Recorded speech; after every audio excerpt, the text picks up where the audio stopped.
আসসালামু আলাইকুম। আপনাদের সবাইকে রাজা এগ্রো ফার্মের কৃষি প্রজেক্টের পক্ষ থেকে সবাইকে আন্তরিক ধন্যবাদ। এটা আমাদের পেঁয়াজের প্রজেক্ট। এখানে আপনার 25 কাঠা পেঁয়াজ আছে। এটাকে বলা হচ্ছে ঢ্যামনা পেঁয়াজ। বাংলাদেশে চননবিল থেকে পেঁয়াজের আবাদ শুরু হয়। পেঁয়াজ, রসুন এগুলো চননবিল থেকে বাংলাদেশের চিস্টি।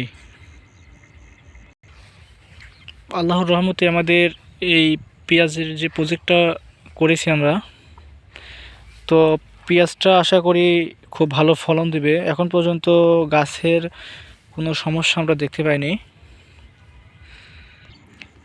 আর আপনাদেরকে এর আগেও 2টা ভিডিওর মাধ্যমে অবগত করেছি যে আমাদের যেটাকে নাম দিয়েছি আমি পানির রাজা।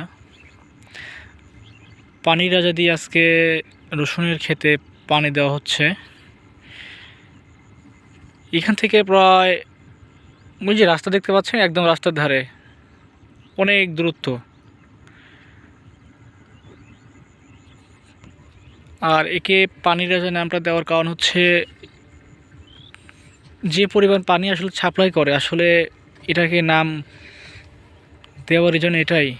অন্য মোটরে আমি এত পানি দেখিনি, যে 5 ঘোড়া মোটর 4 ডেলিভারিতে। আমার কাছে অ্যাকচুয়ালি পানি বেশি মনে হয়েছে, যার কারণে আমি একে পানির রাজা দিয়েছি। বা আমি আরও 2-5টা প্রজেক্টে গেছি, যাওয়ার পরে সেম মোটর আমি দেখিনি যে এত সুন্দর পানি মারে।